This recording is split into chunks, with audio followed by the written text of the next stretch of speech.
정말 충격적인 일이 벌어졌습니다. 한국으로 강제 발령 나서 한국의 달장 같은 아파트에서 사느니 차라리 퇴사하겠다며 난리치던 도쿄의 기업 전문 변호사가 하루아침에 180도 바뀐 것입니다.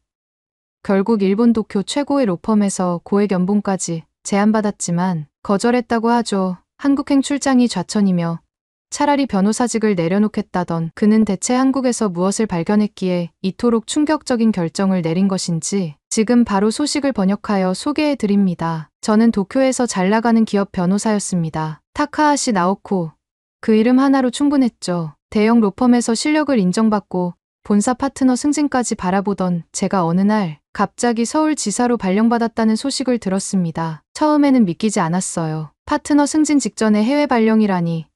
이건 분명 좌천이었습니다. 나오코 씨, 서울지사에서 당신의 경험이 필요합니다. 부장의 말은 정중했지만 그 속내는 분명 달랐죠. 제가 맡았던 대형 프로젝트에서 발생한 작은 실수가 빌미가 된 것 같았습니다. 분노와 좌절감으로 사표를 쓰려던 찰나 경제 불황으로 법률 시장이 얼어붙은 현실이 떠올랐어요. 지금 사표를 내면 재취업은 어려울 겁니다. 마지못해 한국행을 결정했죠. 인천공항에 도착한 저는 자동 출입국 심사대 앞에서 당황했습니다. 도쿄에서는 경험해보지 못한 시스템이었거든요. 어떻게 해야 할지 몰라 우왕좌왕하는데 앞에 선 중국인 관광객이 갑자기 공항 직원에게 소리를 지르기 시작했습니다. 왜 중국인만 이렇게 검사하냐? 차별이잖아.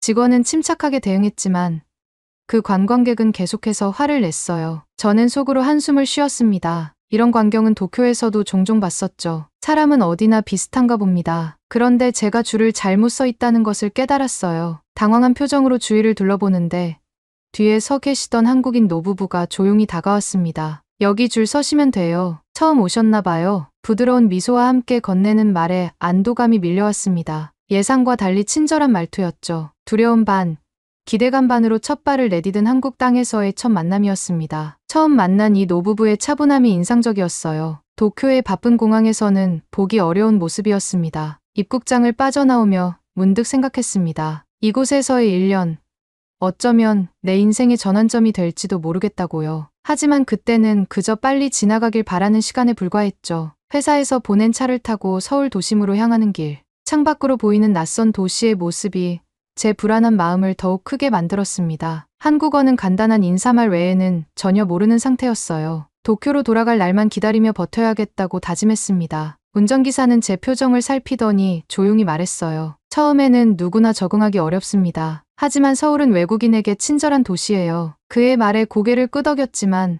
마음속으로는 그럴까 하는 의문이 들었습니다. 도쿄의 안락함을 떠나 낯선 도시에서 새롭게 시작한다는 것.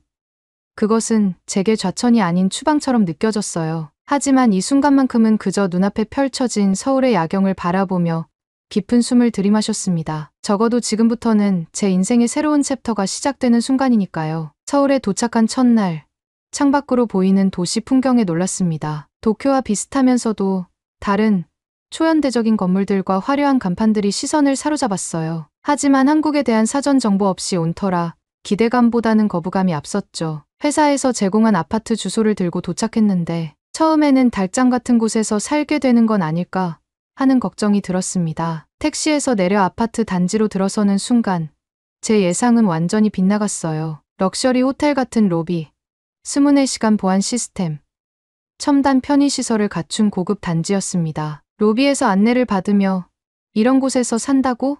하는 생각에 놀라움을 감출 수 없었죠. 하지만 막상 집에 들어가려니 문제가 생겼습니다. 열쇠가 없었어요. 안내받은 대로 디지털 도어락에 비밀번호를 입력했지만 몇 번이나 틀렸습니다. 손가락이 떨리고 짜증이 났어요. 열쇠가 없는 건 편리할 수도 있지만 이건 너무 복잡하잖아. 한참을 씨름하다 겨우 문을 열고 들어갔습니다. 내부는 깔끔하게 정돈되어 있었고 필요한 가전제품은 모두 갖춰져 있었어요. 하지만 모든 것이 디지털화되어 있어 편리한 동시에 저에게는 낯설고 어렵게만 느껴졌습니다. 에어컨 리모컨부터 전자레인지까지 모든 것이 한글로 되어 있어 사용법을 익히는데 시간이 걸렸죠. 짐을 풀고 저녁을 먹으러 나가려는데 또 다시 문제가 생겼습니다. 지하 주차장 구조를 이해하지 못해 한참을 헤맸어요. 도쿄에서는 경험해보지 못한 복잡한 구조였습니다. 결국 배가 고파 근처 편의점에서 간단히 저녁을 해결했죠. 이런 불편함을 어떻게 감수하며 살지 한숨이 나왔습니다. 하지만 늦은 밤, 답답한 마음에 잠시 산책을 나가보니 생각지 못한 경험을 했어요. 밤 10시가 넘었는데도 거리는 여전히 활기찼고 사람들이 여유롭게 걸어 다녔습니다. 혼자 다녀도 위험한 기색이 전혀 없었어요. 도쿄에서는 밤길을 조심해야 했던 저로서는 이상할 정도로 안전하다고 느꼈습니다. 골목길을 걸어도 불안함이 없었죠. 이런 안전함은 제가 예상하지 못했던 서울의 모습이었어요. 아파트로 돌아오는 길에 24시간 운영하는 편의점에 들렀는데 도쿄보다 훨씬 다양한 상품들이 있어 놀랐습니다. 첫날 밤, 넓은 침대에 누워 창밖으로 보이는 서울의 야경을 바라보며 생각했어요. 이곳에서의 생활, 생각보다 나쁘지 않을지도 모르겠다. 하지만 여전히 도쿄가 그리웠고 본사로 돌아갈 생각에 잠을 이루지 못했습니다. 어색한 침대, 낯선 소리, 그리고 불확실한 미래에 대한 불안감이 밤새 저를 괴롭혔어요. 아침에 일어나 창문을 열자 서울의 아침 풍경이 눈에 들어왔습니다. 도쿄와는 다른 리듬으로 움직이는 도시, 그리고 그 속에서 새롭게 시작해야 할 저의 이야기가 시작되고 있었죠. 낯설고 불편하지만 어쩌면 이 도시에서 예상치 못한 무언가를 발견할지도 모른다는 작은 기대가 생겼습니다. 출근 첫날, 긴장된 마음으로 서울지사에 도착했습니다. 도쿄의 회사와 비슷할 거라 생각했지만 문을 열자마자 느껴지는 분위기가 달랐어요. 훨씬 개방적이고 밝은 사무실 공간, 자유롭게 대화하는 직원들의 모습이 눈에 들어왔습니다. 저를 맞이한 한국인 상사 김 부장은 다정하게 환영해 주었죠. 타카하시 변호사님, 환영합니다. 편하게 적응하셨으면 좋겠네요. 김 부장의 친절한 인사에 긴장이 조금 풀렸어요. 하지만 첫 회의부터 충격의 연속이었습니다. 종이 없는 전자 계약 시스템, 실시간 자료 공유, 빠른 회의 진행 방식 등 도쿄보다 훨씬 효율적인 시스템을 경험했어요. 도쿄에서는 아직 종이 서류에 의존하는 부분이 많았는데 여기서는 모든 것이 디지털화되어 있었습니다. 여기 서울지사는 아시아 권역 내에서 가장 효율적인 시스템을 갖추고 있습니다. 후지와라 변호사님의 경험이 큰 도움이 될 거예요. 김 부장의 말에 고개를 끄덕였지만 내심 불안했어요. 새로운 시스템에 적응할 수 있을까 하는 걱정이 들었습니다. 더구나 언어와 문화 차이로 동료들과 거리감을 느꼈죠. 그들은 친절했지만 제가 일본인이라는 벽은 분명히 존재했습니다. 회의 중 특별히 놀란 점은 한국인 여성 임원 박 이사의 존재였어요. 그녀는 당당하게 자신의 의견을 말하고 팀원들과 활발히 토론했습니다. 도쿄에서는 남성 중심적인 문화에 익숙했기에 여성 임원이 이렇게 주도적인 역할을 하는 모습이 신선하게 다가왔어요. 후지와라 변호사님, 일본 지사와 한국 지사의 법적 접근 방식 차이에 대한 의견 부탁드립니다. 갑작스러운 질문에 당황했지만 최대한 전문성을 발휘해 답변했습니다. 그 순간 눈치챘어요. 여기서는 직급이 아닌 전문성으로 평가받는구나. 이건 분명 도쿄와는 다른 문화였습니다. 첫날 업무를 마치고 저녁 환영회가 있었어요. 한국식 회식 자리였죠. 상사가 한 잔 받아요라며 소맥을 권했을 때 당황했습니다. 도쿄에서는 상사의 권유를 거절하기 어려웠지만 여기서는 어떻게 반응해야 할지 몰랐어요. 저는 술을 말을 채 끝내기도 전에 옆자리 동료가 자연스럽게 대화를 돌렸습니다. 후지와라 변호사님, 편하게 생각하세요. 여기서는 자기 페이스대로 마셔도 됩니다. 그 말에 안도감이 들었어요. 한국의 회식 문화가 생각보다 유연하다는 걸 느꼈습니다. 술잔을 들고 건배하며 생각했죠. 한국의 회식 문화, 나쁘지만은 않네. 식사를 마치고 숙소로 돌아오는 길. 오늘 하루를 돌아봤습니다. 낯설고 어색했지만 예상보다 훨씬 수용적인 환경이었어요. 도쿄보다 빠르게 변화하는 업무 방식, 여성에게 더 많은 기회가 있는 문화, 그리고 조금은 유연한 인간관계. 이것들이 서울지사에서 제가 처음 발견한 모습이었습니다. 아직 이질감이 있지만 어쩌면 이곳에서 새로운 가능성을 발견할 수 있을지도 모른다는 생각이 들었어요. 하지만 여전히 도쿄에서의 생활이 그리웠고 본사로 돌아갈 날만 기다렸습니다. 출근한 지 일주일이 지났습니다. 매일 아침 지하철을 타고 출퇴근하며 서울의 리듬에 적응해가고 있었어요. 처음에는 모든 것이 낯설고 불편했지만 하나둘씩 익숙해지기 시작했습니다. 특히 대중교통 시스템은 도쿄만큼 정확하면서도 더 편리한 부분이 있었죠. 하지만 처음에는 정말 헤맸습니다. 지하철 개찰구 앞에서 티머니 카드를 몰라 당황했던 첫날이 떠올랐어요. 줄을 서서 기다리던 사람들이 저를 지나쳐 갈 때마다 얼굴이 화끈거렸습니다. 카드를 찍으셔야 하는 영무원의 말이 들렸지만 무슨 말인지 이해하지 못했어요. 그때 한 젊은 여성이 다가와 조용히 말했습니다. 교통카드를 사야 해요. 저기 매표소에서 살 수 있어요. 아, 감사합니다. 민망함에 작은 목소리로 대답했지만 그 순간 작은 친절의 감사함을 느꼈습니다. 이제는 카드 찍는 것부터 노선 파악까지 익숙해졌어요. 도쿄의 지하철처럼 복잡하지만 앱 하나로 모든 노선과 시간을 확인할 수 있다는 점이 편리했습니다. 스마트폰 하나면 어디든 갈 수 있는 시스템에 점점 익숙해져 갔죠. 점심시간에는 동료들과 함께 사무실 근처 식당에 가기 시작했어요. 처음에는 메뉴판이 모두 한글이라 주문하기 어려웠지만 사진을 보고 선택하면서 조금씩 한국 음식에 도전했습니다. 매운 음식은 아직 적응하기 어려웠지만 된장찌개나 불고기 같은 음식은 입에 잘 맞았어요. 특히 놀라웠던 건 음식 배달 시스템이었습니다. 늦게까지 일하는 날, 동료가 스마트폰 앱으로 간단히 주문하자 30분 만에 따뜻한 음식이 사무실로 배달되었어요. 도쿄에서는 상상하기 어려운 편리함이었습니다. 배달 문화가 이렇게 발달한 나라는 처음 봤어요. 제 말에 동료들은 웃으며 대답했습니다. 한국에서는 거의 모든 것을 배달시킬 수 있어요. 음식뿐만 아니라 생필품도요. 집으로 돌아와서도 이 편리함은 계속되었습니다. 늦은 밤 배가 고파도 앱 하나로 음식을 주문하면 금방 배달되었고, 필요한 물건은 온라인으로 주문하면 다음날 아침 문 앞에 놓여 있었어요. 도쿄에서는 일부 지역에서만 가능했던 서비스가 여기서는 당연하게 이루어졌습니다. 편의점 문화도 인상적이었어요. 집 근처 편의점은 24시간 운영되며 간단한 식사부터 생활용품까지 모든 것을 갖추고 있었습니다. 도쿄의 편의점보다 더 다양한 상품들이 있었고 심지어 배달 서비스까지 제공했어요. 주말에는 용기를 내어 혼자 서울 구경을 나섰습니다. 지하철을 타고 명동과 인사동을 방문했어요. 복잡한 번화가에서도 이상하게 안전함을 느꼈습니다. 밤늦게 돌아다녀도 불안하지 않은 거리.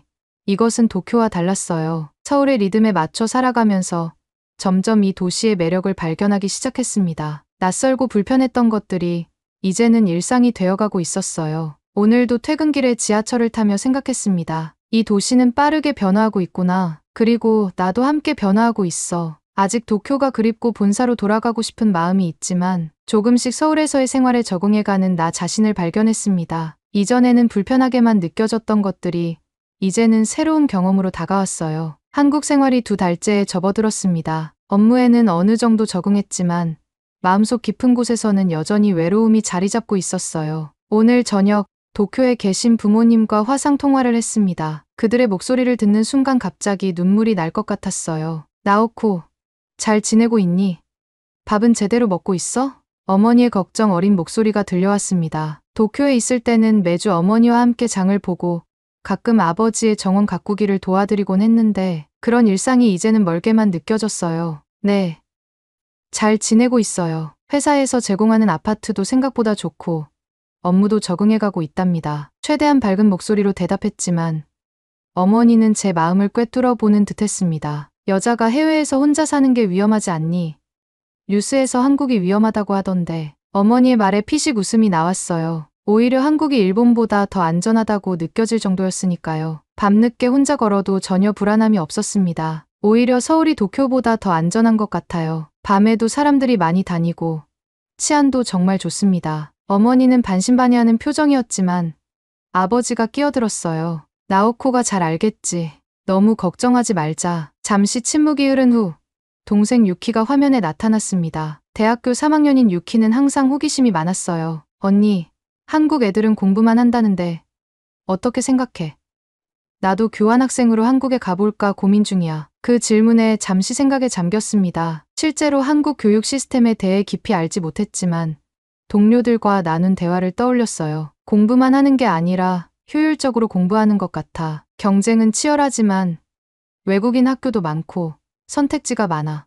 내가 오게 된다면 좋은 경험이 될 거야. 말하면서도 제가 한국 교육에 대해 완전히 이해하지 못한 상태라는 것을 인정해야 했습니다. 하지만 유키의 관심이 반가웠어요. 가족 중 누군가가 저를 방문할 수 있다는 생각만으로도 마음이 따뜻해졌습니다. 통화가 끝난 후 창밖으로 서울의 야경을 바라보며 생각에 잠겼어요. 도쿄의 가족들이 한국에 대해 가지고 있는 오해와 편견이 안타까웠습니다. 그들에게 실제 한국의 모습을 보여주고 싶다는 생각이 들었어요. 침대에 누워 오늘 있었던 일을 떠올렸습니다. 회사에서 한국인 동료가 제게 주말 계획을 물었을 때 처음으로 혼자라는 사실이 마음 아프게 다가왔어요. 도쿄였다면 주말에 친구들과 만나거나 가족과 함께 시간을 보냈을 텐데 여기서는 그럴 수 없었습니다. 스마트폰으로 도쿄 친구들의 SNS를 보니 더욱 외로움이 밀려왔어요. 그들은 여전히 함께 식사하고 쇼핑하고 웃고 있었습니다. 마치 제가 없어도 모든 것이 변함없이 흘러가는 것처럼 보였어요. 내가 여기 있는 동안 도쿄에서의 내 자리는 사라져 버리는 걸까? 불안한 마음으로 잠에 들려고 했지만 쉽게 잠들 수 없었습니다. 창밖으로 보이는 낯선 도시의 불빛들이 더욱 외로움을 자극했어요. 한국에서의 생활이 점점 익숙해지고 있지만 가족과 친구들과의 거리는 여전히 제 마음속에 큰 빈자리로 남아 있었습니다. 그래도 내일은 또 다른 하루가 시작된다는 생각으로 눈을 감았습니다. 어쩌면 이 경험이 나중에는 소중한 추억이 될지도 모른다는 희망을 가지면서요. 서울 생활 3개월 차, 점점 업무에 익숙해져 가고 있었습니다. 복잡했던 법률 시스템도 이제는 어느 정도 이해할 수 있게 되었고 한국어 단어도 조금씩 늘어갔어요. 무엇보다 한국인 동료들과의 거리감이 줄어든 것이 가장 큰 변화였습니다. 점심시간에 동료 민지 씨가 조심스럽게 제안했어요. 나오코 씨, 오늘 우리 전통시장에 가볼래요? 진짜 한국 음식을 맛볼 수 있는 곳이에요. 망설임 없이 따라 나섰습니다. 시장은 활기찬 에너지로 가득했어요. 다양한 색과 향기에 압도되었지만 묘하게 편안함을 느꼈습니다. 도쿄의 시장과는 다른 친근한 분위기였죠. 이건 떡볶이예요. 좀 매울 수 있지만 한번 드셔보세요. 민지 씨가 건넨 음식을 조심스레 맛보았습니다. 매콤한 맛이 입안에 퍼졌지만 예상보다 맛있었어요. 이런 작은 경험들이 모여 제 마음의 벽을 조금씩 허물어가고 있었습니다. 주말, 여자 동료 수진 씨의 초대로 김치 담그기 체험에 참여했습니다. 처음에는 당황했지만 한국 가정의 따뜻함을 직접 경험할 기회라고 생각했어요. 김치는 우리 생활의 일부예요. 가족이 함께 담그는 전통이죠. 수진 씨의 어머니가 양념을 버무리는 법을 가르쳐 주셨습니다. 손에 빨간 양념이 묻어 웃음이 났어요. 이런 문화 교류가 제게 특별하게 다가왔습니다. 나오코 씨, 솜씨가 좋네요.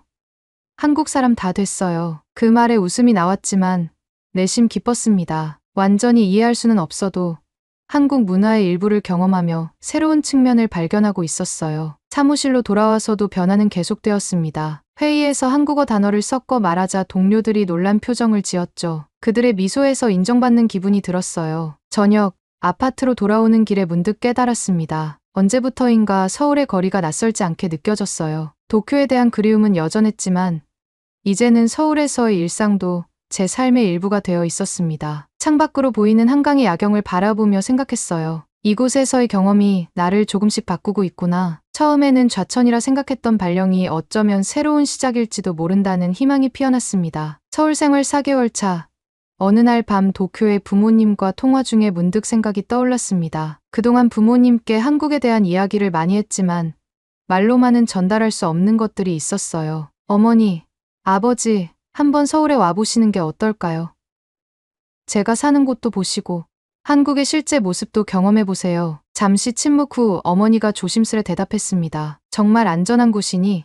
뉴스에서는 그 말을 듣는 순간 어머니가 한국을 위험한 나라라고 오해하고 있음을 확실히 깨달았어요. 미디어를 통해 형성된 편견이 얼마나 깊은지 느꼈습니다. 정말 안전해요. 밤에도 혼자 다닐 수 있고 사람들도 친절하고 배려심이 많답니다. 직접 경험해보시면 이해하실 거예요. 통화를 마친 후 부모님 방문을 위한 계획을 세우기 시작했습니다. 한국의 아름다움과 문화적 깊이를 보여드리고 싶었어요. 단순한 관광이 아닌 제가 발견한 일상 속 한국을 경험하게 해드리고 싶었습니다. 회사에서 한국인 동료 준호 씨에게 조언을 구했어요. 부모님께 진짜 한국을 보여드리고 싶은데 어디를 추천하시나요? 준호 씨는 진지하게 생각한 후 답했습니다. 화려한 관광지보다 우리의 일상이 담긴 곳을 보여드리는 게 좋을 것 같아요. 동네 시장, 한강공원, 그리고 우리 부모님 세대가 좋아하실 만한 전통 찻집 같은 곳이요. 그 조언을 바탕으로 계획을 세웠습니다. 부모님이 오시면 보여드릴 장소들을 주말마다 미리 답사했어요. 이 과정에서 서울의 또 다른 매력을 발견했습니다. 번화가 뒤에 숨겨진 조용한 동네 골목, 세계적인 의료 시스템, 노인들을 위한 복지 시설들이 눈에 들어왔어요. 특히 병원 시스템은 인상적이었습니다. 동네 의원에서도 첨단 장비와 신속한 서비스를 제공한다는 사실이 놀라웠어요. 아버지가 고혈압이 있으셔서 혹시 모를 상황에 대비해 근처 병원도 알아두었습니다. 저녁, 아파트에 돌아와 창밖을 바라보며 생각했어요. 부모님이 와서 보게 될 서울은 제가 처음 왔을 때 보았던 서울과는 완전히 다른 모습일 것입니다. 처음에는 낯설고 불편하게만 느껴졌던 이 도시가 이제는 제 시선을 통해 새롭게 보일 테니까요. 부모님의 서울 방문이 끝나고 공항에서 배웅하며 어머니가 말씀하셨습니다. 나오코, 이곳이 생각보다 훨씬 좋구나. 너의 선택을 이해할 수 있을 것 같아. 일주일간의 방문 동안 부모님은 한국의 안전함과 편리함을 직접 경험하셨어요. 어머니는 병원에서 영어로 된 설명서를 받고 놀라셨고 예약부터 진료, 약 처방까지 1시간 만에 끝난 서비스에 감탄하셨습니다. 도쿄에서는 이런 빠른 서비스를 기대하기 어려워. 아버지는 노인복지시설과 공원에서 활기차게 운동하는 노인들을 보고 깊은 인상을 받으셨어요. 한국의 노인들은 정말 활기차구나. 우리도 배울 점이 많아. 공항에서 돌아오는 길, 부모님의 말씀이 계속 머릿속에 맴돌았습니다. 그들도 변화했고 저 또한 변화했어요. 서울에 온 지 6개월. 이제는 도쿄로 돌아가야 할 시간이 가까워지고 있었습니다. 밤길을 걷다가 문득 누군가 뒤에서 따라오는 느낌에 긴장했어요. 순간 도쿄에서 밤길을 걸을 때의 불안함이 떠올랐습니다. 하지만 돌아보니 그저 같은 방향으로 가는 학생이었을 뿐이었죠. 서울에서는 이런 불안함을 거의 느끼지 않았다는 사실을 깨달았습니다. 집에 돌아와 책상에 앉아 생각에 잠겼어요. 도쿄로 돌아간다면 분명 익숙한 환경과 오랜 친구들이 기다리고 있을 겁니다. 하지만 서울에서 경험한 새로운 가능성들, 배운 것들, 그리고 만난 사람들을 뒤로하고 떠나는 것이 맞는 걸까요? 김 부장에게서 온 이메일을 열었습니다. 서울지사에서 정규직으로 남아줄 것을 제안하는 내용이었어요. 처음에는 좌천이라 생각했던 발령이 이제는 새로운 기회로 다가왔습니다. 창밖으로 서울의 밤 풍경을 바라보며 결심했습니다. 이곳에서 조금 더 머물며 새로운 가능성을 탐색해보기로 말이죠. 도쿄는 언제든 돌아갈 수 있지만 지금 이 순간 서울에서의 경험은 특별했습니다. 전화기를 들어 김 부장에게 연락했습니다. 네, 김 부장님, 제안을 수락하고 싶습니다. 서울지사에서 계속 일하고 싶어요. 전화를 끊고 깊은 숨을 내쉬었습니다. 이것이 끝이 아닌 새로운 시작이라는 것을 알았어요. 낯선 도시에서 시작된 여정이 이제는 제 삶의 중요한 부분이 되었습니다. 서울은 더 이상 타국의 도시가 아닌 제 이야기가 계속되는 곳이 되었습니다. 프랑스 파리 한 열차에서 갑자기 많은 동양인들이 타는데 단체로 일제히 일어나서 어디론가 향합니다. 프랑스 승무원이 손님 일어나지 않으셔도 됩니다. 하지만 말을 듣지 않는데요. 사연일까요?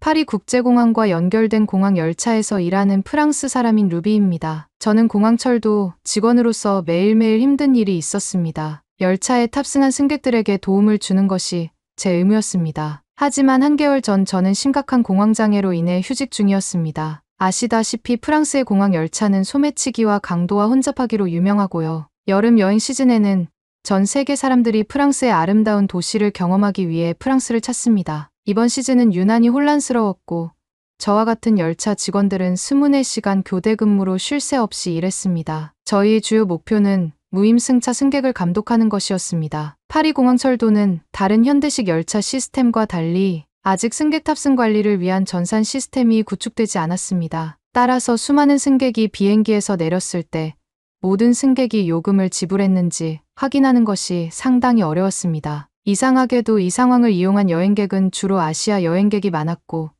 그중 상당수가 한국인이었습니다. 파리 공항철도는 원래 동양인과 서양인, 승객 모두에게 택시와 기내식 등의 우선 서비스를 동일하게 제공했습니다. 그런데 다른 나라도 아니고 한국인 여행객들만 책임감 있고 세심한 태도를 보였습니다. 그들은 식사를 깔끔하게 먹고 스스로 뒷정리를 하고 특별 칸에서도 방해하지 않았습니다. 그 결과 공항철도 본부는 신분증을 확인한 후 한국인 방문객을 우선 칸에 배정하기로 결정했습니다. 처음부터 한국인만 특별 대우를 한 건 아니었습니다. 중국인 방문객도 한국인과 함께 노약자 전용 칸에 배정되었습니다. 하지만 이들의 행동은 한국인들과는 극명한 대조를 이뤘습니다. 일부는 철도 복도를 화장실로 사용했고 일부는 점심 식사 후 남은 음식물을 칸에 버리는 것을 아무렇지도 않게 생각했습니다. 특히 중국인들은 복도를 이러한 용도로 사용하면서 전혀 치우려는 노력을 하지 않았습니다. 다양한 아시아 문화권에서 이러한 행동의 차이는 당혹스러웠습니다. 전 한국이나 중국이나 비슷한 나라라고 생각을 했거든요. 저 같은 아시아인인데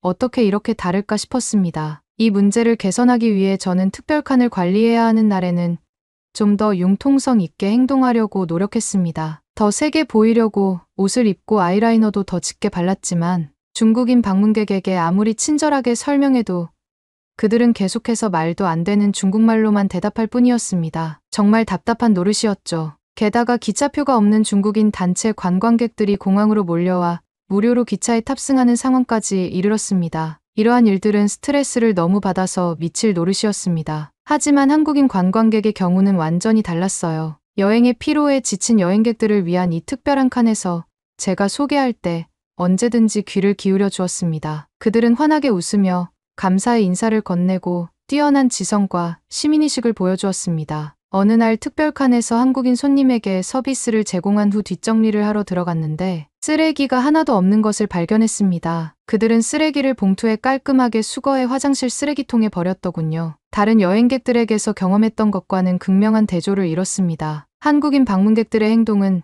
저에게 깊은 인상을 남겼습니다. 그들은 깨끗하고 세심할 뿐만 아니라 관대했습니다. 몇몇 분들 중에서는 맛있는 한국 라면까지 선물로 주었습니다. 저는 그럴 때마다 정말 너무 고마웠어요. 매일 다양한 고객을 응대하느라 스트레스를 받았는데 한국 단체 관광객들이 온다고 들었을 때는 정말 안심이었어요. 한국인 방문객들은 친절하고 매너가 좋아서 일을 훨씬 더 수월하게 할 수 있었습니다. 하지만 특별 혜택을 줘서인가요?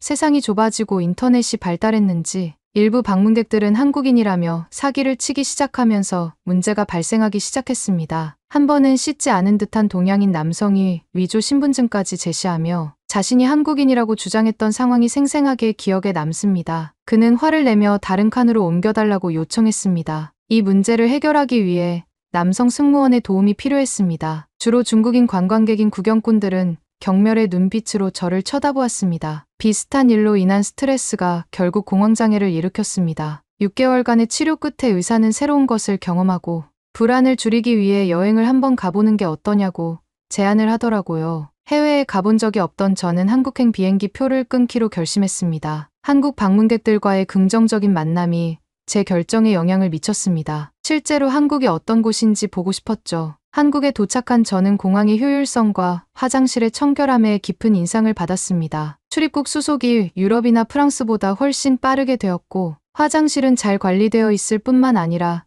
무료로 이용할 수 있었습니다. 정말 달랐습니다. 그리고 전 소매치기가 없는 게 정말 너무너무 신기했어요. 유럽 어느 나라를 가도 소매치기는 있기 마련이거든요. 전 지하철에 올라타자마자 저는 한국 대중교통 시스템의 효율성과 현대성에 감탄했습니다. 프랑스에서 익숙했던 것보다 몇 년은 앞서 있는 것 같았습니다. 열차 도착을 알려주는 전광판부터 지하철 승강장의 스크린도어까지 모든 것이 현대 국가로서의 한국의 위상을 말해주고 있었습니다. 서울 거리를 돌아다니면서 저는 서울의 뛰어난 도시 인프라에 놀랐습니다. 지하철은 도시 구석구석에 연결되어 있었고 휴대폰으로 간편하게 시간표와 노선을 확인할 수 있었습니다. 여행자의 천국이 따로 없었어요. 예상치 못한 한국 여행은 놀라운 경험으로 바뀌고 있었습니다. 제가 태어난 곳과 이 새로운 나라 사이의 극적인 차이점이 저를 매료시켰습니다. 이 여행을 통해 한국 문화와 프랑스에서 열차 승무원으로 근무하는 동안 저에게 큰 영향을 준 인물들에 대해 더 많은 것을 알게 될 줄은 미처 몰랐습니다. 분주한 서울의 중심부로 더 깊이 들어가면서 편리하고 효율적이고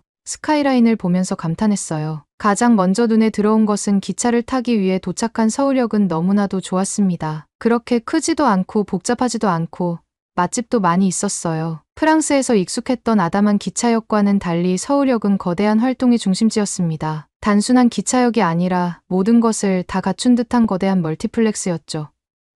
카페와 레스토랑, 그리고 여행객들이 휴대폰으로 무료 와이파이를 즐길 수 있는 공공 인프라 시스템이 모두 갖춰져 있었죠. 역을 돌아다니다 보니 할 일이 너무 많아서 압도당할 수밖에 없었습니다. 마치 역 자체가 목적지인 것 같았어요. 보안 검색과 탑승구 통과를 위해 서둘러야 하는 프랑스 공항과 달리 서울역은 여유를 가지고 느긋하게 즐길 수 있는 매력적인 공간이었습니다. 기차역의 편의시설은 프랑스에서 경험했던 것과는 차원이 달랐습니다. 서울역의 화장실은 정말 놀라웠습니다. 프랑스에서는 공항 화장실을 이용하려면 돈을 내야 하는 것에 익숙해져 있었지만 한국에서는 상황이 완전히 달랐습니다. 화장실은 시설이 잘 갖춰져 있고 흠잡을 데 없이 깨끗했을 뿐 아니라 누구나 무료로 이용할 수 있었습니다. 사소하지만 한국의 편의 수준을 보여주는 중요한 디테일이었습니다. 화장실 내부를 살펴보니 다른 곳에서 경험했던 5성급 화장실보다 더 높은 수준의 청결도와 관리 상태를 확인할 수 있었습니다. 한국인들은 공공장소에서 최고 수준의 위생과 청결을 유지하는데 자부심을 가지고 있다는 것을 알 수 있었습니다. 이런 세심한 배려가 저에게 깊은 인상을 남겼습니다. 서울역을 둘러본 후 저는 지하철을 이용해 시내로 더 들어가기로 결정했습니다. 지하철을 한 번도 타본 적이 없는 저는 한국 대중교통 시스템의 편리함과 효율성에 놀랐습니다. 프랑스에서 경험했던 길고 답답한 발권 및 탑승 과정과는 전혀 달랐습니다. 지하철 플랫폼에는 다음 열차의 정확한 도착 시간을 알려주는 안내판이 설치되어 있어 여행객들이 매우 편리하게 이용할 수 있었습니다. 더욱 인상적이었던 것은 지하철 선로에 설치된 스크린 도어가 선로에 사람이 들어오는 것을 방지하고 승객의 안전을 보장한다는 점이었습니다. 전에는 볼 수 없었던 수준의 인프라가 정말 부러웠습니다. 유럽 어느 나라에서도 심지어 일본에서도 이런 건 없거든요. 한국의 지하철은 효율적일 뿐만 아니라 놀라울 정도로 쾌적했습니다. 지하철 차량에는 에어컨과 공기청정기가 설치되어 있어 승객들에게 쾌적한 승차감을 보장했습니다. 이 정도의 편안함은 프랑스 철도에서도 쉽게 제공하지 못하는 사치였습니다. 지하철에서 나와 북적이는 서울의 거리로 나가니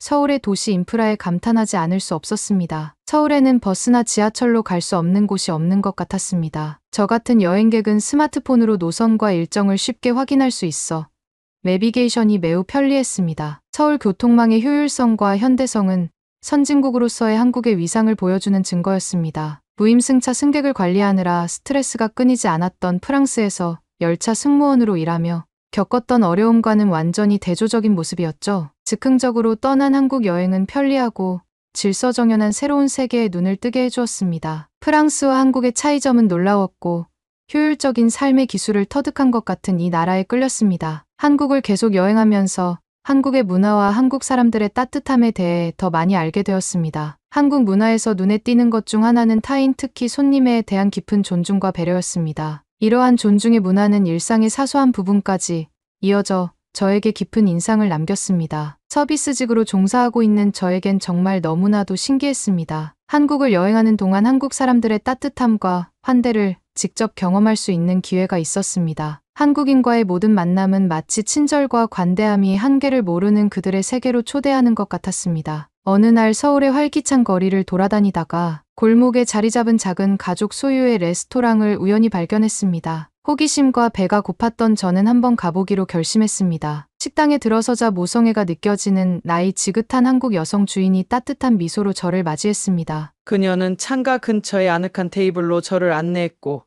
메뉴판을 훑어보면서 기대감을 감출 수 없었습니다. 메뉴에는 각기 독특한 맛과 향을 지닌 다양한 한국 전통 요리가 준비되어 있었습니다. 한식을 처음 접하는 저는 사장님에게 추천 메뉴를 물었습니다. 주인장은 열정적으로 처음 방문한 손님에게 딱 맞을 것 같은 몇 가지 요리를 추천해 주었습니다. 저는 그분을 믿고 곧 맛있는 한식 요리가 제 테이블에 도착했습니다. 고소한 불고기부터 매콤한 김치까지 모든 요리는 즐거운 발견이었습니다. 가장 인상 깊었던 것은 제 식사 경험에 대한 주인의 진심 어린 관심이었습니다. 주인은 제가 식사를 잘 즐기고 있는지 주기적으로 확인해 주었습니다. 따뜻하고 사려 깊은 태도는 제가 레스토랑의 손님이 아니라 집에 초대받은 귀한 손님처럼 느껴지게 했습니다. 여행에서 거의 경험하지 못한 수준의 환대였습니다. 맛있는 음식을 한 입 한 입 흥미하면서 이 요리를 준비하는 데 들어간 정성과 노력에 감사하지 않을 수 없었습니다. 전통과 혁신이 완벽하게 조화를 이룬 맛은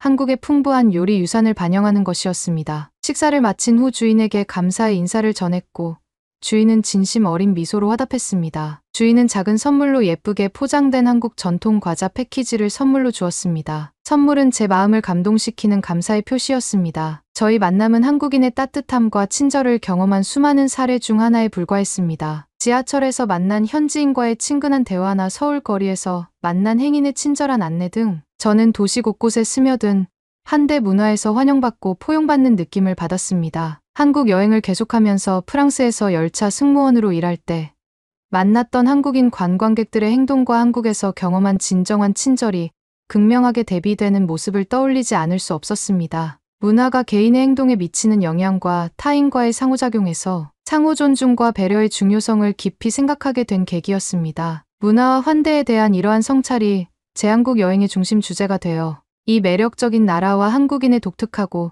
사랑스러운 자질에 대해 더 많은 것을 발견하게 될 줄은 미처 몰랐습니다. 루비 씨의 사연은 여기까지입니다. 그럼 다음 사연으로 넘어가 보도록 하겠습니다. 서울 노량진 수산시장 한 아랍계 외국인이 소리를 칩니다. 이게 뭐야? 이런 걸 먹는다고 이딴 걸 어떻게 음식이라고 먹냐고.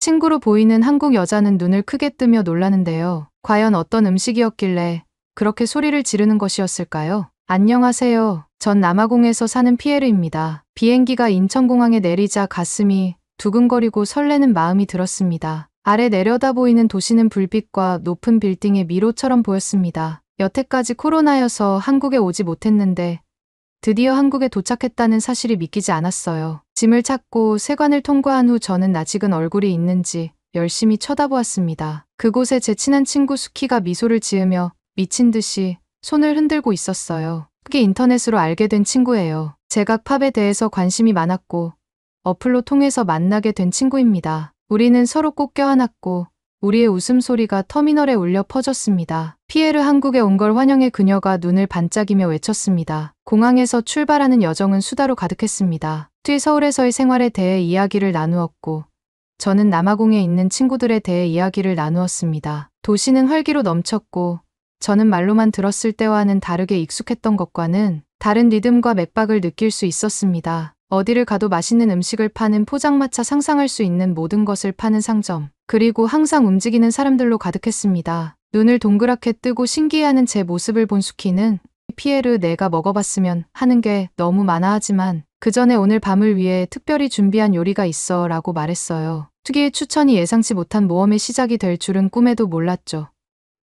서울의 아기자기하고 컬러풀한 카페에 앉아 남아공에는 이런 곳이 없어서 그런지 전 눈이 휘둥그레졌습니다. 따뜻한 커피 한 잔을 마시며 맛있는 치즈케이크를 먹었습니다. 그게 인터넷과 영상통화로 만나는 느낌 그대로였어요. 조금 더 빨리 만났었다면 좋았었을 텐데 수키 한숨을 쉬면서 이야기를 했습니다. 맞아, 코로나만 아니었더라면 우린 더 빨리 만날 수 있었겠지. 그리고 저는 고개를 끄덕이며 이야기를 이어나갔습니다. 근데 내가 먹어봤으면 하는 특별한 요리가 뭐야?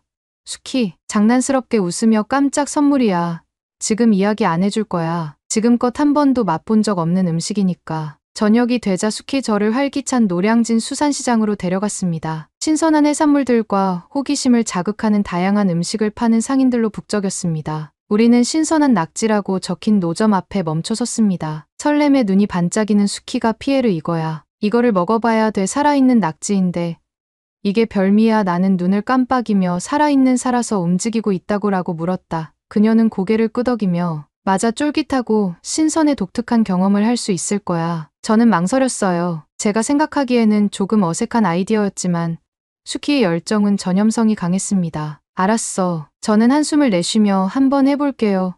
라고 대답했습니다. 상인은 얇게 썬 낙지 촉수가 아직 꿈틀거리는 접시를 건네주었고 참기름이 은은하게 반짝였습니다. 그 광경은 매혹적이면서도 약간 공포스러웠어요. 수키 한 조각을 입에 넣고 즐겁게 씹었습니다. 내 차례야. 수키가 재촉했어요. 저는 심호흡을 하며 촉수 하나를 집어들었습니다. 손가락을 간지럽히는 흡입컵을 느끼며 잠시 망설이다가 입에 넣었습니다. 쫄깃쫄깃하고 약간 짭짤하며 정말 신선하게 느껴지는, 지금까지 경험해 본 적 없는 느낌이었어요. 눈을 동그랗게 뜨고 있는 제 표정에 수키 봐, 그렇게 나쁘지 않지 라며 웃었습니다. 나는 침을 삼키며 여전히 계속 삼키지 못했어요. 이건 독특하네. 결국 삼켜버렸고 전 신기했습니다. 그날 밤 속이 울렁거렸습니다. 침대에 누워 메스꺼움이 밀려오는 것을 느꼈고 곧바로 화장실로 달려갔습니다. 가장 먼저 든 생각은 낙지 때문일 거라는 생각이 들었습니다. 제 고민을 들은 수키가 걱정스러운 얼굴로 문을 두드렸습니다. 피에르, 괜찮아. 나는 고개를 저으며 낙지 때문인 것 같아. 나랑 잘 맞지 않았나 봐. 수키 얼굴을 찡그리며 이상하네. 낙지는 한국에서 인기 있는 요리인데 보통 사람들은 낙지를 먹어도 아프지 않은데 나는 처음이잖아. 우리나라 음식과는 맞지 않은 건가 라고 신음했습니다. 다음 날 아침 기분이 조금 나아졌지만 여전히 속이 메스꺼렸습니다. 저는 가벼운 죽으로 아침을 먹으며 수키에게 전날 밤의 일을 이야기했습니다. 낙지 때문이 아니었을지도 모른다는 생각이 들었어. 수키 생각에 잠겼습니다. 여기선 매일 수천 명이 아무 문제 없이 먹잖아요. 나는 눈살을 찌푸리며 그럼 뭐였을까? 제가 먹어본 것 중 가장 특이한 음식이었는데 말이지. 수키 생각에 잠긴 표정이었습니다. 한국에 오기 전에 뭐 먹어본 적 있어요. 뭔가 특이한 거. 그때 문득 생각이 났습니다. 전 한국에 오기 전에 일본의 경유에서 하루 정도 묵었습니다. 그때 비행기를 타기 직전에 도쿄의 공항에서 스시를 먹었어. 결국은 스시 때문이었구나. 전 기억해냈습니다. 맛이 좀 이상했지만 크게 생각하지 않았는데 뒤 고개를 끄덕이며 그랬을 수도 있지. 상한 초밥이 문제를 일으킬 수 있거든. 마음에 저는 한숨을 쉬며 내가 성급하게 결론을 내렸네. 낙지를 탓하지 말았어야 했어. 숙희 내 등을 토닥이며 위로했다. 괜찮아. 나도 아플 때 가장 최근에 먹은 음식이나 특이한 음식을 탓하는 경향이 있어 하지만 모든 가능성을 고려하는 것이 중요한 거야. 안도감이 저를 덮쳤습니다. 숙희야 이해해줘서 고마워. 그녀는 따뜻하게 웃으며 친구랑 그런 거야 라고 말했습니다. 그날 늦은 오후 쉬고 있는데 휴대폰이 울렸습니다. 숙희가 저에게 메시지를 보낸 것이었습니다. 낙지에 대한 재미있는 사실을 알려주고 싶어서 낙지가 단백질과 타우린이 풍부하고 칼로리가 낮고 건강에 정말 좋아. 게다가 오메가에 좋은 공급원이기도 하죠. 정말 건강에 좋은 음식이야. 저는 웃으며 그러는 거 보니까 낙지 홍보대사 같은데 라고 답장을 보냈습니다. 그리고는 낙지야 미안해 라고 답장했습니다. 그녀의 답장은 즉각적으로 사과할 필요 없어. 그냥 여기서 즐거운 시간을 냈으면 난 만족해. 앞으로 더 많은 요리를 함께 먹어보자. 그날 저녁 지영과 저는 그녀의 발코니에 앉아 보석 녹차를 마시며 도시의 불빛을 바라보았습니다. 이번 여행이 재밌는 모험같이 되어 버렸네. 제가 웃으며 말했습니다. 특히 웃으며 모든 여행에는 예상치 못한 일이 생길 수 있는 거야. 하지만 어떻게 대처하느냐가 중요한 거지.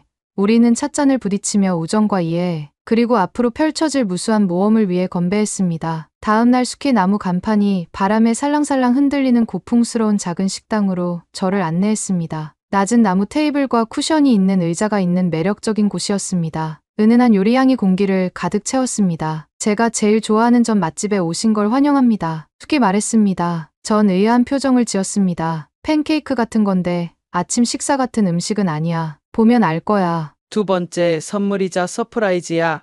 꽃바삭하고 노릇노릇한 팬케이크 접시가 도착했습니다. 어떤 팬케이크는 해산물, 어떤 팬케이크는 파, 어떤 팬케이크는 파로로 채워져 있었습니다. 한 입 베어 물 때마다 제 미각은 기쁨으로 춤을 췄습니다. 맛의 조합이 정말 환상적이었어요. 맛있어. 숙희 눈을 반짝이며 물었다. 저는 고개를 끄덕이며 지금까지 먹어본 적 없는 맛이야. 한 입 더 음미했습니다. 배가 부른 숙희 서울의 아름다운 공원 중 한 곳을 산책하자고 제안했습니다. 햇볕이 쨍쨍하고 공기가 상쾌하게 느껴졌습니다. 아이들은 연을 날리고 커플들은 호숫가에 앉아 오손도손하게 보내고 있었습니다. 벚나무 아래 그늘진 곳을 찾았습니다. 부드러운 꽃잎이 흩날리며 우리 주위에 분홍색 카펫을 깔았습니다. 우리는 인터넷에서 만난 이야기를 나누면서 즐겁게 다음 계획에 대해서 이야기했습니다. 저녁에는 한국식 바비큐라는 새로운 모험이 시작되었습니다. 우리는 테이블마다 그릴이 있는 활기찬 식당에 들어갔습니다. 특히 삼겹살을 주문했습니다. 고기가 지글지글 구워지면서 군침이 도는 향이 실내를 가득 채웠습니다. 뒤 고기를 굽고 소스에 찍고 신선한 상추잎에 싸는 등 쌈 싸 먹는 방법을 알려줬습니다. 전입이 작아서 계속 한꺼번에 들어가지 않았지만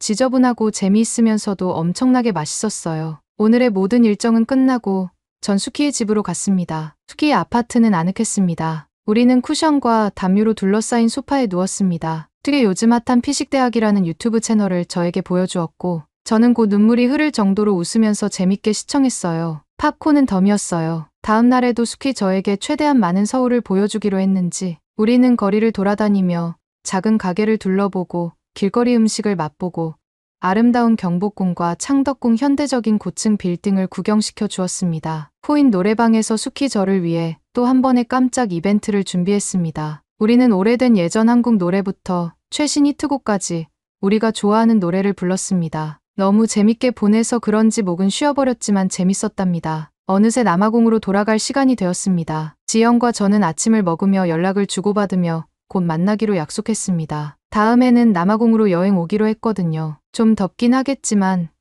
그때 저도 숙희에게 여러 선물을 줄 생각입니다. 그러면 더욱 재미있는 다음 사연으로 넘어가겠습니다. 미국 뉴욕 교외의 캠핑장 10마리의 들개가 으르렁거리며 갑자기 부부에게 다가옵니다. 그러자 흰 하얀 새끼가 앞에 나서는데 과연 어떻게 됐을까요? 안녕하세요. 저는 미국 뉴욕에 사는 메리입니다. 뉴욕은 안개와 이슬비로 뒤덮인 전형적인 도시였습니다. 거리는 젖은 조약돌로 반짝이며 흐린 하늘의 색이 반사하고 있었습니다. 저는 동네 서점에서 일을 막 끝내고 집으로 향하고 있었습니다. 가랑비로 시작했던 비가 곧 폭우로 변해 저는 비를 홀딱 맞게 되었습니다. 차가운 물방울이 피부에 닿자 저는 추워졌고 코트를 더 단단히 꽁꽁 싸매고 빠르게 달렸습니다. 구불구불한 거리를 걷다 보니 도시의 소음이 리드미컬하게 내리는 빗소리에 묻혀버렸어요. 지름길로 좁은 골목으로 들어서자 희미한 소리가 귓가에 들렸습니다. 빗소리의 불협화음 속에서 거의 알아차릴 수 없을 정도로 작은 소리가 들렸습니다. 부드럽고 절박하게 읊조리는 소리가 분명하게 들렸습니다. 원래부터 전 호기심이 많아 제 발걸음을 재촉했고 비에 흠뻑 젖어 쓰러지기 직전에 골판지 상자로 다가갔습니다. 상자 안에는 뼛속까지 흠뻑 젖은 채 떨고 있는 강아지가 두려움으로 가득 찬 눈빛으로 올려다보고 있는 광경이 제 심장을 쫄깃하게 만들었습니다. 저는 망설임 없이 강아지를 품에 안았고 코트가 비를 막아주는 임시 보호막 역할을 했습니다. 저는 근처 건물 아래로 갔습니다. 여분의 스카프로 그를 부드럽게 닦아주었고 그가 제 품에 안기면서 순식간에 유대감이 형성되었습니다. 예측할 수 없는 운명이 저에게 새로운 동반자를 소개해 준 것이 분명했습니다. 비에 젖은 이 골목은 우리가 함께한 여행의 시작을 알리는 배경이 되었습니다. 미국에는 없는 품종인데 인터넷으로 찾아봤더니 한국 진도에 사는 도깨라고 하더라고요. 신기했습니다. 버디를 발견한 지 몇 주까지 났고 버디의 과거에 대한 호기심은 날로 커져만 갔습니다. 버디는 밝지 않고 늘 축 처져 있고 어두워 보였습니다. 오지랖이 많은 저는 버디의 과거를 밝혀야겠다 고 결심했습니다. 그러자 저는 마이크로칩 발견은 마치 퍼즐의 첫 번째 조각을 찾은 것 같았고 뉴욕 중심부에 주소가 적혀 있더군요. 그 동네는 좁은 골목길과 희미한 불빛으로 어둡고 음침했습니다. 버디와 제가 허름한 집에 다가갔을 때 버디는 괴로워하면서도 익숙한 듯 띵킹거렸습니다. 페인트가 벗겨지고 창문이 깨진 낡은 집에는 섬뜩한 정적이 감돌았습니다. 불길한 느낌이 들었습니다. 문을 두드리자 피곤한 눈빛에 초췌한 늙은 노인이 나왔습니다. 그 뒤에는 남편으로 보이는 사람이 있었습니다. 그 늙은 노인은 음침한 표정을 짓더군요. 그들의 집은 정리가 제대로 되어 있지 않아 엉망진창이었습니다. 빈 술병이 바닥에 널려 있었고 공기는 긴장감으로 가득 차 있었습니다. 베트남계 미국인이었는데 이름은 린과 투안 부부였습니다. 버디를 알아본 린은 아직 살아있었구나 라고 퉁명스럽게 이야기하더군요. 투안 아쉬움이 묻어나는 눈빛으로 우리는 버디를 돌볼 시간도 여유도 없었어요. 저희는 항상 너무 사는 게 힘들었어요. 그들의 무관심이 느껴졌고 말 한마디 한마디에 경멸이 묻어났습니다. 이야기를 나누면서 두 사람의 힘든 생활 때문에 버디를 그저 파란만장한 인생에 도움이 되지 않는 불편함이라고 생각하며 버리기로 결정한 이유를 알게 되었습니다. 그들은 때때로 버디를 며칠 동안 밖에 가두고 밥도 거의 주지 않았으며 관심을 달라는 버디의 울음소리를 무시했음을 인정했습니다. 설령 그랬다고 하더라도 밥도 주지 않고 학대했다는 이야기를 저에게 꺼내는 게 인간이 맞나 싶었습니다. 버디를 꼭 안아주며 이곳의 차가운 기억으로부터 그를 보호하는 동안 눈물이 앞을 흐릿하게 만들었습니다. 어두운 기운이 감도는 그 집은 숨이 막힐 것 같았고 얼른 불안해하는 버디를 데리고 나오고 싶었습니다. 집을 나서면서 저는 린과 투안을 잊기로 했습니다. 그들의 무관심은 버디의 무한한 사랑과 충성심과는 극명한 대조를 이루었습니다. 저는 버디에게 조용히 약속을 속삭이면서 다시는 그런 일이 일어나지 않겠다고 다짐했습니다. 버디와의 생활은 금세 기쁨이 되었습니다. 매일 아침 버디의 장난기 가득한 짖는 소리는 저를 반겨주었고 산책은 제 하루 중 가장 즐거운 시간이 되었습니다. 하지만 하루가 몇 주까지 나면서 저는 몇 가지 변화를 느끼기 시작했습니다. 어느 날 아침 산책을 하러 가자고 불렀는데도 버디가 달려오지 않았어요. 매우 피곤한 표정으로 침대에 누워있는 버디를 발견했죠. 밥도 먹지 않았고 평소처럼 꼬리를 흔들지도 않았어요. 걱정스러운 마음이 느껴졌습니다. 다음 날 버디는 더 피곤해 보였습니다. 장난감을 가지고 놀려고 하지도 않았고 물도 거의 마시지 않았습니다. 뭔가 잘못되었다는 것을 알았습니다. 저는 버디를 동물병원에 데려가기로 결심했습니다. 동물병원 진료실은 다른 반려동물들로 가득 찼지만 버디는 그 누구에게도 관심이 없는 것 같았습니다. 그냥 제 무릎에 조용히 누워 자기 차례를 기다렸어요. 수의사는 버디를 보고 걱정스러운 표정을 지었습니다. 몇 가지 검사를 한 후 수의사는 버디가 흔하지 않은 병에 걸렸다고 말했습니다. 그 말을 듣고 마음이 무거웠습니다. 수의사는 버디가 낫기 위해서는 특별한 약과 충분한 휴식이 필요하다고 말했습니다. 저는 수의사에게 감사 인사를 전하고 버디를 안고 집으로 돌아왔습니다. 거실에 푹신한 침대를 만들어서 버디가 제 곁에 있을 수 있게 했어요. 매일 약을 먹이고 편안하게 지낼 수 있게 해줬어요. 겁이 났지만 버디는 강하다는 것을 기억했습니다. 버디는 이미 많은 일을 겪었으니까요.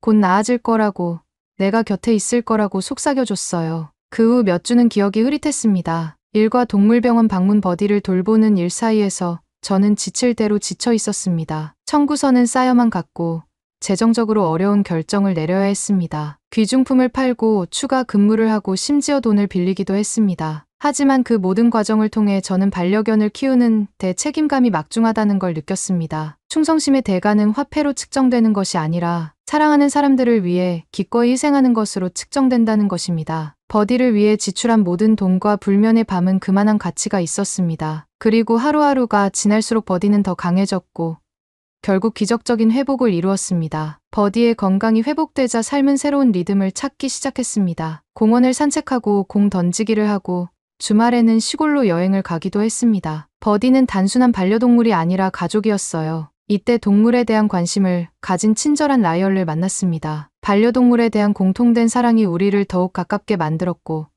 어느새 우리는 함께 미래를 계획하고 있었습니다. 라이언과 저는 임신 사실을 알게 되었을 때 정말 기뻤습니다. 새 생명이 태어난다는 기쁨은 너무나도 행복했습니다. 우리는 아기의 출산을 준비하기 시작했고 버디는 변화를 감지한 듯 더욱 보호적이고 사랑스러운 모습을 보였습니다. 하지만 배가 커지는 만큼 어려움도 커졌습니다. 항상 귀여움을 독차지하던 버디는 어려움을 겪었습니다. 버디는 질투의 징후를 보이며 행동하기 시작했습니다. 저희는 어떻게 해야 하나 싶어서 반려동물 훈련사에게 도움을 요청했습니다. 그분께서는 저희는 버디와 아기가 유대감을 나누는 것이 매우 중요하다 했고 저희는 그렇게 하려고 더욱더 노력을 했습니다. 아름다운 딸 소피아이 태어났을 때 저희의 삶은 행복으로 가득했습니다. 하지만 소피아와 버디의 관심이 균형을 맞추는 것이 점점 더 어려워졌습니다. 역시 육아는 너무나도 힘들었습니다. 소피아에게 관심을 더욱더 쏟을 수밖에 없었고 소피아와 시간을 많이 보낼 수밖에 없었기 때문에 분유 타고 기저귀를 갈아주는 사이에 버디는 종종 소외감을 느꼈습니다. 버디는 버려졌던 경험이 있어서 그런지 집착이 너무나 강했습니다. 결국 저희는 너무 지쳐만 갔고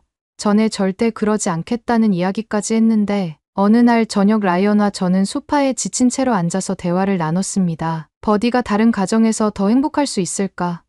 버디와 헤어진다는 생각만으로도 괴로웠지만 모두에게 최선이 무엇인지 고민해야 했습니다. 그래서 결국 제가 아는 친절한 지인 부부에게 보내기로 결정을 했습니다. 그래서 저희는 가족으로서 마지막 추억을 만들고 싶었습니다. 뉴욕 근교에 있는 곳에 캠핑 여행을 계획했습니다. 여행은 정말 제 마음과는 다르게 숲과 새들의 지저귀 흐르는 강물 소리가 좋았고 잠시 동안은 우리 마음의 평화를 가져다 주었습니다. 아버지는 더 행복해 보였고 뛰어놀며 소피아와 같이 잘 지내는 모습을 보니 너무 좋았습니다. 하루가 지나고 짐을 싸고 있을 때 야생 들개 한 마리가 캠프장으로 다가왔고 의도는 불분명했지만 공격적이었던 것은 분명했습니다. 마지막 태양광선이 사라지고 캠프장에 짙은 어스름이 드리워지자 불안한 정적이 우리를 감쌌습니다. 이 고요함은 멀리서 들려오는 으르렁거리는 소리에 의해 갑자기 깨졌습니다. 울창한 숲의 그림자 속에서 반짝이는 눈동자 10쌍이 나타나 우리 캠프를 향해 서서히 다가왔습니다. 초췌하고 사나운 들개 한 무리가 나무 숲에서 모습을 드러냈습니다. 개들은 모두 굶주림과 절망으로 인한 상처와 고단한 삶의 흔적을 지니고 있었습니다. 개들의 일사불란한 움직임과 섬뜩한 울음소리는 긴장감과 공포로 가득한 분위기를 조성했습니다. 다른 녀석들보다 덩치가 크고 사나운 리더는 위협적으로 으르렁거리며